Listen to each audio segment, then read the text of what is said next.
Parole de vie.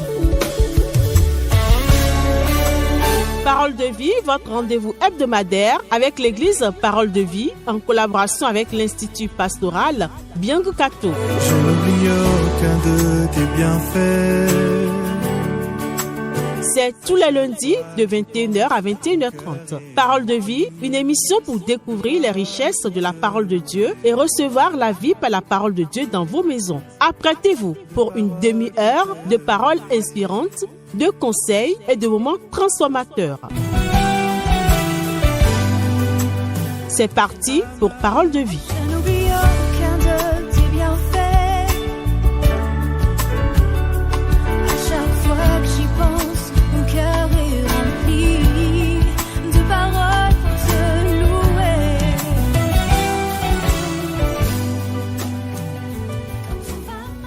Chers amis auditeurs et auditrices de Radio Maranatha, Jésus revient, je vous salue. C'est aujourd'hui une très grande joie pour moi de vous retrouver, de savoir que vous êtes là et que, fidèles à la grâce de notre Seigneur, tous les lundis soirs, nous nous retrouvons pour plonger les regards dans la parole de Dieu. Oui, les apôtres l'ont affirmé, c'est vrai, tu as les paroles de la vie. À qui irons-nous? Bienvenue sur l'émission Parole de vie. La semaine passée, ainsi que les autres semaines, nous avons, depuis la période de Pentecôte, mis l'accent sur la présence de l'Esprit de Dieu dans nos vies. Et la semaine passée, nous avons parlé sur le baptême du Saint-Esprit. Une émission d'ailleurs que vous pourrez retrouver sur la page YouTube de l'émission. Vous pouvez nous suivre également là-bas pour toutes les autres émissions que nous avons déjà passées ici sur l'émission Parole de vie.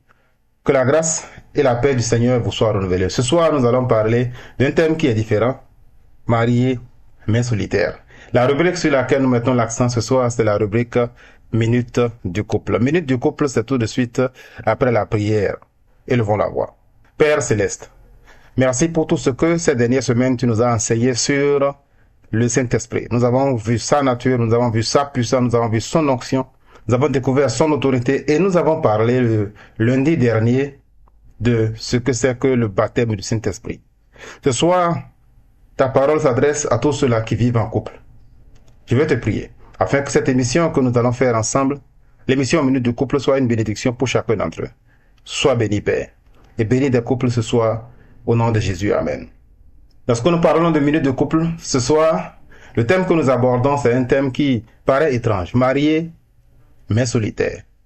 Marié, mais solitaire. Est-il possible d'être marié et en même temps de vivre la solitude dans son couple? En fait, qu'est-ce qui peut conduire des mariés à se retrouver dans la solitude, de vivre comme si il n'y avait personne à leur côté? Qu'est-ce que c'est que la solitude en fait, en réalité?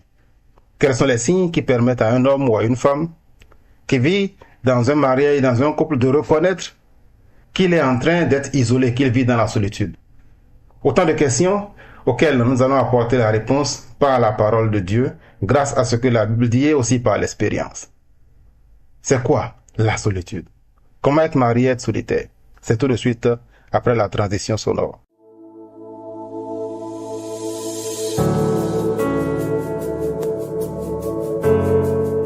Minute du couple. Peu importe l'état de votre couple, il peut devenir meilleur. Écoutez donc ces précieux conseils pour une vie de couple épanouie et bénie. Bienvenue dans la Minute du couple pour de précieux conseils, enseignements et témoignages sur la vie de couple. C'est parti.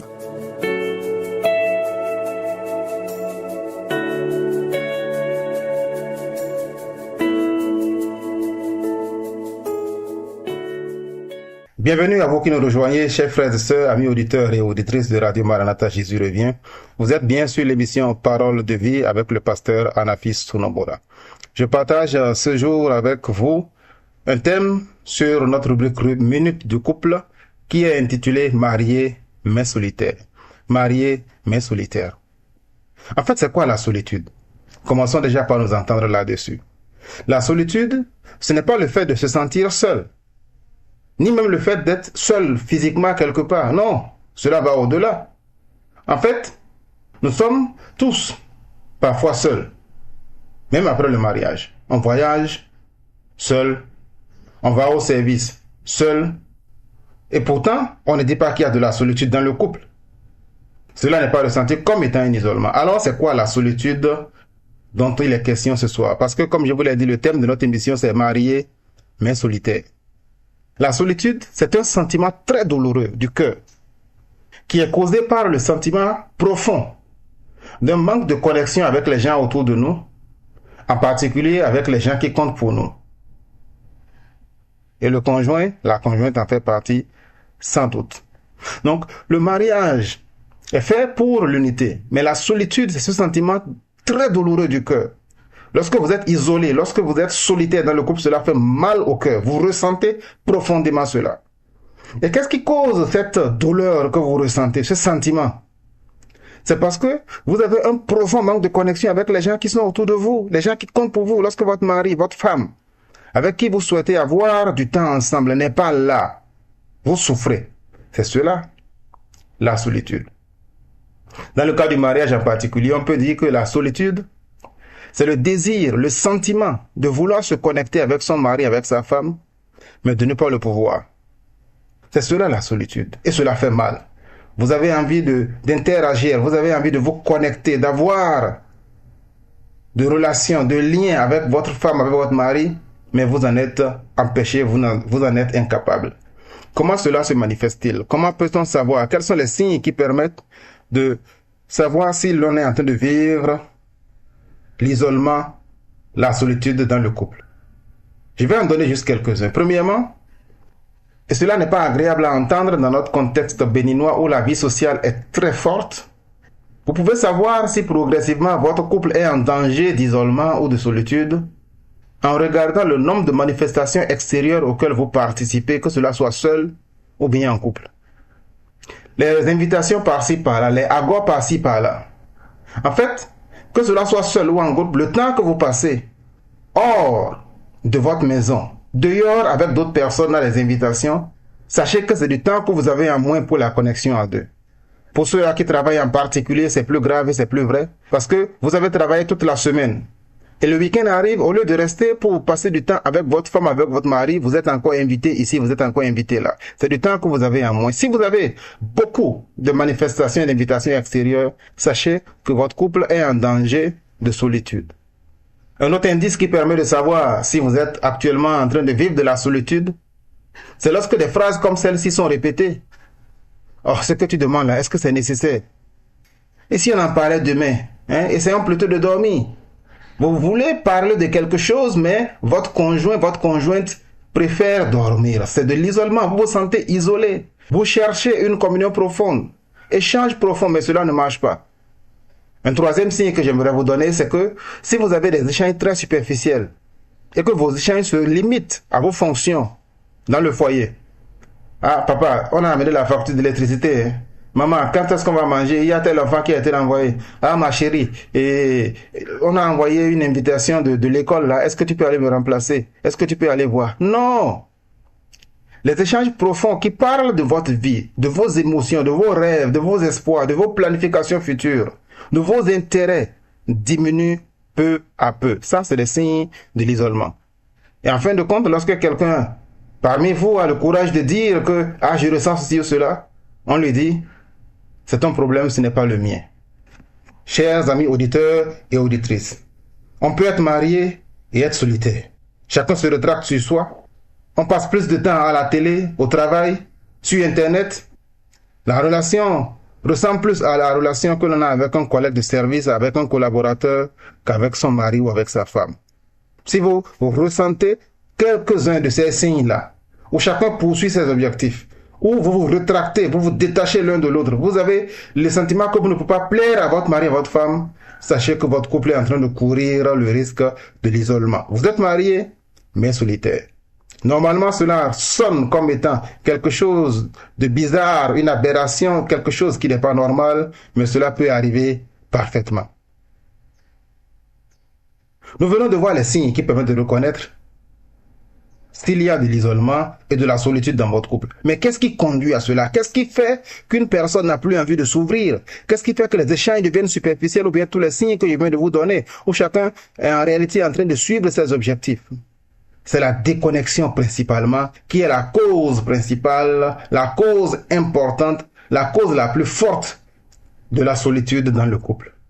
Marié mais solitaire, c'est possible, mais ce n'est pas normal. La déconnexion l'un de l'autre, Le fait de ne plus avoir accès au plan, au projet, à la vision et à la vie de l'autre. C'est ça qui cause l'isolement. C'est ça qui cause la solitude. Une autre raison qui peut conduire à la solitude, c'est que lorsque vous passez plus de temps et qu'il y a un déséquilibre fort dans votre attention, dans votre rapport avec les autres membres du couple, cela peut conduire à l'isolement. Le papa qui est là et qui est toujours avec sa petite fille chérie. Maman qui est là avec le bébé. Et papa n'a plus maman, maman n'a plus papa. Et lorsque vous avez ce déséquilibre dans les rapports avec les autres membres de la famille, oui, je n'ai même pas dit avec les autres membres du dehors, non, avec les autres membres de la famille, cela peut conduire à la solitude dans le couple. Non, il faut équilibrer. Les enfants ont besoin de votre temps. Les cousins ont besoin de votre temps. Vos amis ont besoin de votre temps. Mais si vous avez un déséquilibre dans votre rapport avec les autres membres de la famille, avec les autres membres de la maisonnée, cela peut conduire à de l'isolement. Chers amis auditeurs et auditrices, frères et sœurs, quelque chose qui n'est malheureusement pas très répandu dans nos cultures chrétiennes, dans les mariages chrétiens, et qui cause beaucoup d'isolement, c'est ceci. Le manque de centre d'intérêt commun. Beaucoup de chrétiens et de chrétiennes qui sont mariés, dans leur vie de couple, chacun va de son côté. Le mari est engagé dans le groupe musical, la femme est dans le groupe des femmes, dans le groupe d'intercession. Celui-ci est en train de faire ceci, l'autre est en train de faire cela. Non, il faut avoir des centres d'intérêt communs. Prendre le temps d'avoir des loisirs communs. Les loisirs ne sont pas une perte de temps devant le Seigneur. Dieu a créé la distraction et il l'a béni. Je ne dis pas que comme la parole de Dieu l'a dit qu'on doit aimer le plaisir plus que Dieu. Mais si vous n'avez pas de centre d'intérêt commun, si la femme préfère aller faire telle chose pour se distraire et avoir de la joie, et que l'homme fait autre chose et que vous ne vous rencontrez jamais, chacun va chercher le bonheur seul, isolé quelque part, mais cela va affecter votre couple. Le manque de centre d'intérêt commun se reflète également au niveau de l'unité spirituelle. Lorsque la Bible dit que vous êtes une seule chair, cela conduit à avoir un seul Dieu. Donc il y a ce manque d'intérêt commun, de centre d'intérêt, d'activité commune qui peut vous pousser loin l'un de l'autre. Une autre fausse idée malheureusement qui conduit à l'isolement et à la solitude dans le couple, c'est la croyance et l'idée d'après laquelle ce qui vous avait attiré lorsque vous étiez encore dans la phase d'amitié de fiançailles l'un à l'autre va garder votre relation. Non, c'est faux.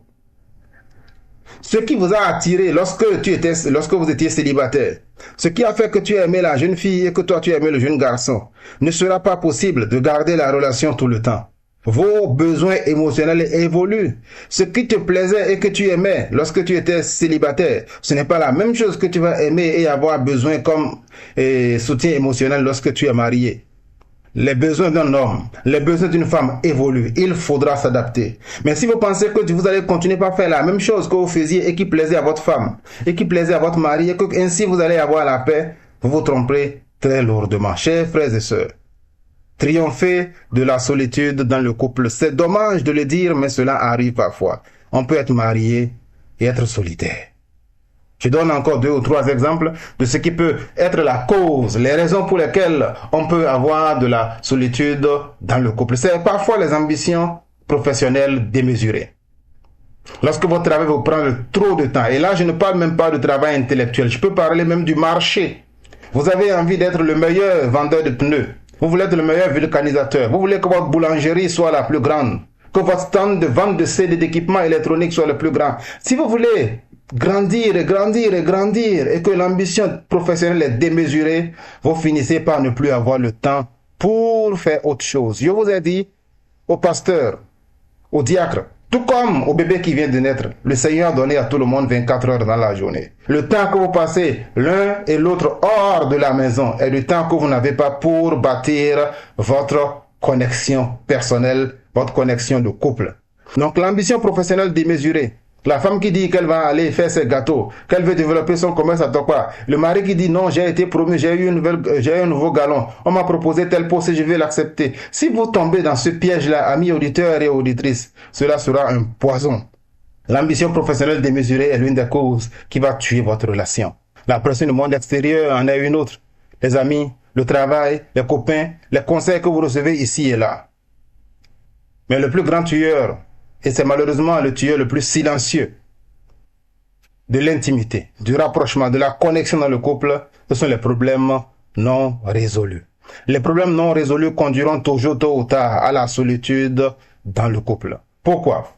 Parce que les problèmes non résolus donnent à l'autre le sentiment qu'il ne compte pas, qu'elle ne compte pas, et que ce que lui il veut, ce que elle veut, que cela n'est pas pris en compte.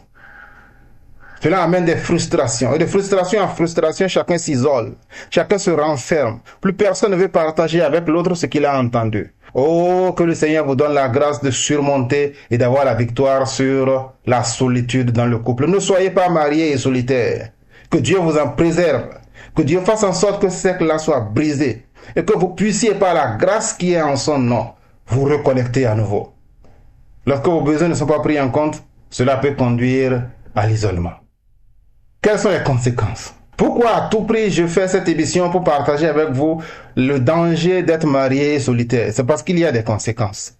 Je vous cite ici quelques-unes. Évidemment, la liste n'est pas exhaustive, mais je vais vous donner quelques conséquences que la solitude peut entraîner dans la vie d'un couple. La première des conséquences que j'aimerais vous citer, c'est l'annulation du plan de Dieu. Dieu a dit, ils seront une seule chair. Vous devenez nous. Mais la solitude, qu'est-ce qu'elle produit? La solitude transforme le couple, le mariage, en toi et en moi. Moi, je veux mon travail. Moi, je veux ma société. Moi, je veux mon business. Moi, je veux ceci. Toi, tu fais ceci. Toi, tu fais cela. Non! Chers amis auditeurs et auditrices, ne tombez pas dans le piège. N'annulez pas le plan de Dieu pour le mariage. Dieu veut que vous développiez des projets communs, une identité commune. Au lieu de dire c'est toi, c'est moi, développez cela. Les conséquences que cela peut également conduire à avoir dans le couple, c'est cette douleur émotionnelle aiguë. Les gens sont malheureux et ils souffrent profondément dans leur cœur. Ils sont affectés parfois physiquement. Et vous leur demandez qu'est-ce qu'ils ont, ils disent Des gens sont physiquement malades à cause de la solitude et on se demande comment les relever. Qu'il n'en soit pas ainsi. Que la solitude n'est pas la victoire sur ton mariage, sur ta relation avec ton mari, avec ta femme. Marié solitaire, c'est un drame. La solitude est un poison. Cela cause, troisièmement, la conséquence de la colère. Le désespoir, vous êtes désespéré, il n'y a plus de perspective. Vous regardez votre mari, votre femme, vous dites, bon, c'est fini. Vous avez même le désespoir sur votre relation. Vous dites, bon, avec ça, là, je sais que c'est fini. On est en train de courir vers le mariage. C'est à cause de la société, sinon en réalité on aurait divorcé depuis. C'est à cause des ennuis. Qu'est-ce que mon père va dire? Qu'est-ce que le pasteur va voir? Qu'est-ce que mes parents vont dire? Non! Les conséquences de la solitude sont des conséquences pernicieuses, ce sont des conséquences dangereuses. La solitude peut conduire même à avoir vraiment des désespoirs qui poussent et mettent en danger la vie de la personne. Certains vont se suicider, il y en a qui vont se prendre la vie et sauter la vie juste parce qu'ils se sentent, ou bien elles se sentent isolés dans leur couple. Que le Seigneur vous en préserve, au nom de Jésus, amen. Et que tout ce qui est là et qui est en train de traîner comme tentative de suicide, idée de meurtre, idée de ceci ou d'empoisonnement, que cela soit brisé dans le nom de Jésus. Lorsqu'il y a la solitude dans le couple, on finit par être hypersensible à tout signe. Tout ce que l'autre fait et que vous ressentez comme étant un sentiment de rejet, cela vous donne de la colère. Il y a une distorsion de votre perception de votre partenaire et tout vous met en colère. Vous êtes toujours sur la défensive.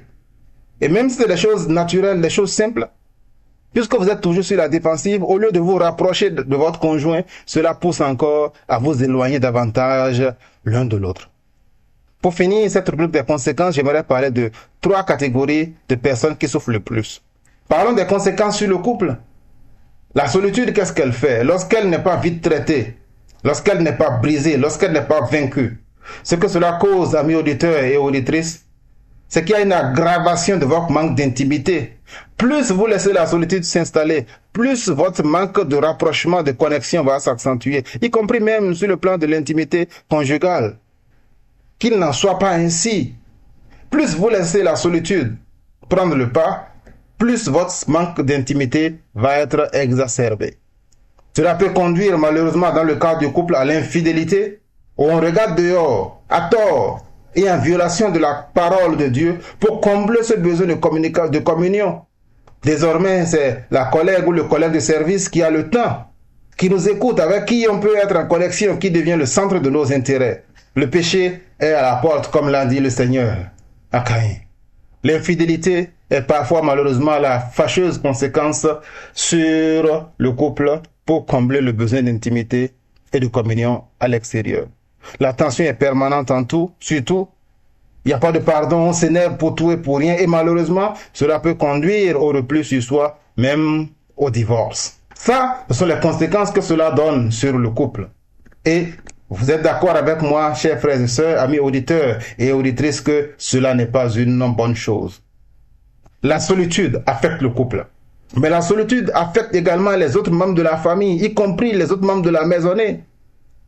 Parce que votre manque de solitude qui fait que vous êtes, votre manque de communion qui fait que vous êtes solitaire, vous vous sentez rejeté, qu'est-ce que cela produit en vous? Vous êtes en permanence en colère. Et non pas seulement contre votre mari ou contre votre femme, vous êtes en colère même contre les enfants.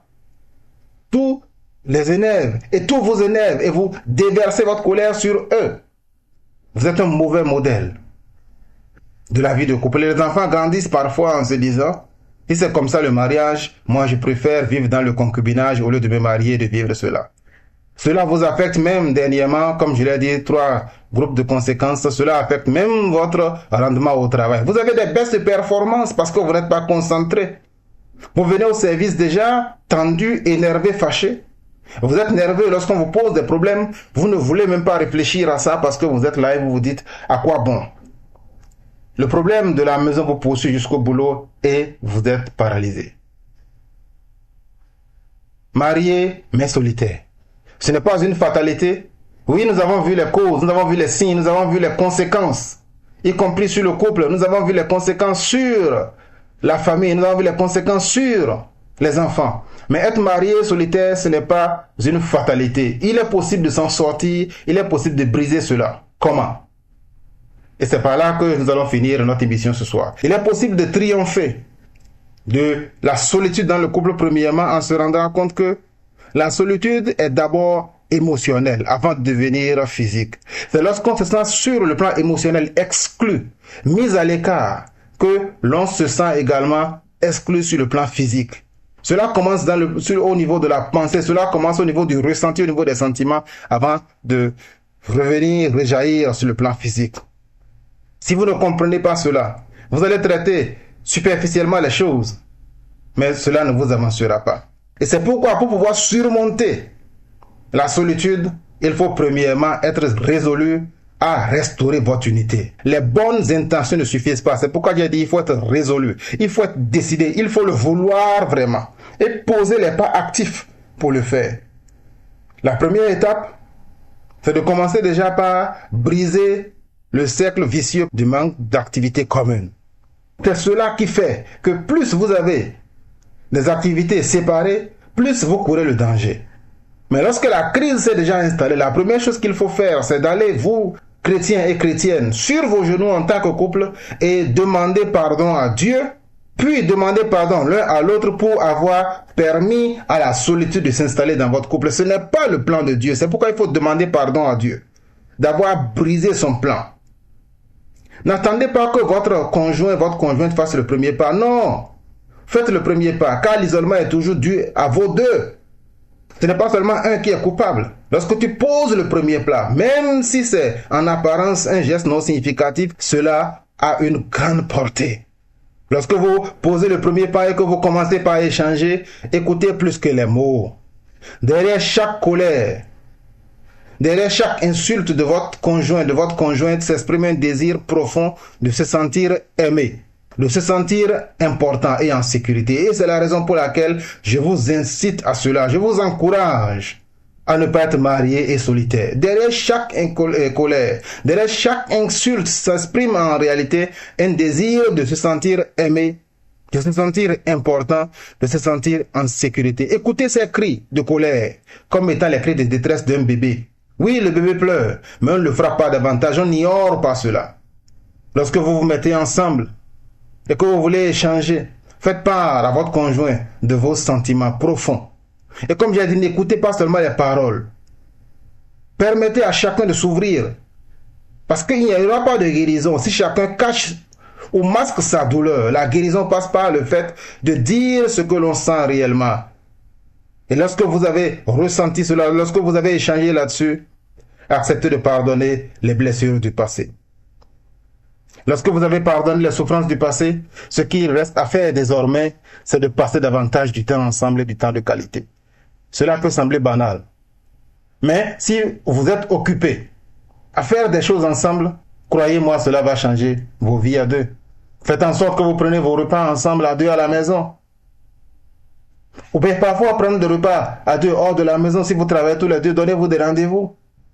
Passez des soirées sans téléviseur à la maison, ou bien aidez la femme à la cuisine, aidez le mari lorsqu'il est en train de faire ceci ou de faire cela. Passez des week-ends à deux, veillez à la qualité de votre temps. Jouez ensemble des jeux de société, faites la cuisine ensemble, faites la vaisselle à deux. Que le Seigneur vous encourage et qu'il vous bénisse, parce que je peux vous dire ceci, il est possible de triompher de la solitude dans le foyer. Quand vous avez essayé tout ça, malheureusement que cela ne marche pas, n'hésitez pas à demander le secours et l'aide d'un conseiller. Je ne vous parle pas de tous ces coachs qui existent actuellement en ligne. Non, je vous parle d'un conseiller qui aura votre confiance et qui pourra vous conduire dans les chemins qui sont les chemins de vie, les chemins de la vérité. Que le Seigneur vous bénisse et qu'il vous garde et qu'il vous donne la grâce de ne pas être marié et solitaire. Je prie. Père Céleste, j'ai partagé avec tes enfants l'importance de la vie ensemble, de la vie à deux. Je prie pour tous les couples qui vivent actuellement, qui sont mariés et qui sont solitaires, dans le nom puissant de Jésus, délivre-les. Et que tout ce qui les a séparés l'un de l'autre, Seigneur éternel, soit brisé et renversé en ton nom. Je sais que tu es capable de le faire. Je sais que tu es capable de les délivrer. Et que toutes les chaînes de solitude, d'isolement, toutes les prisons dans lesquelles ils sont actuellement, que les portes de ces prisons-là soient ouvertes au nom de Jésus. Tu as libéré Pierre de la prison. Tu as libéré Paul de la prison. Tu as fait que les murs de Jéricho s'effondrent, Seigneur. Et c'est pourquoi je prie que toute forme de prison dans laquelle tes enfants sont, et qui se disent, je ne ferai jamais le premier pas, je ne pardonnerai jamais, que tout cela s'effondre maintenant, au nom de Jésus. Amen. Soyez bénis. À lundi prochain, j'aimerais profiter pour vous inviter à une manifestation que nous avons à une conférence où nous parlerons le dimanche 29, donc le dimanche prochain, d'un sujet qui pourrait vous passionner. Nous parlerons lors de cette conférence qui est gratuite de l'acte conjugal, source de stress ou source de joie. Ce sera au siège de l'Institut Pastoral Biancato à Abou-Mekalavi. Que le Seigneur vous bénisse et à lundi prochain.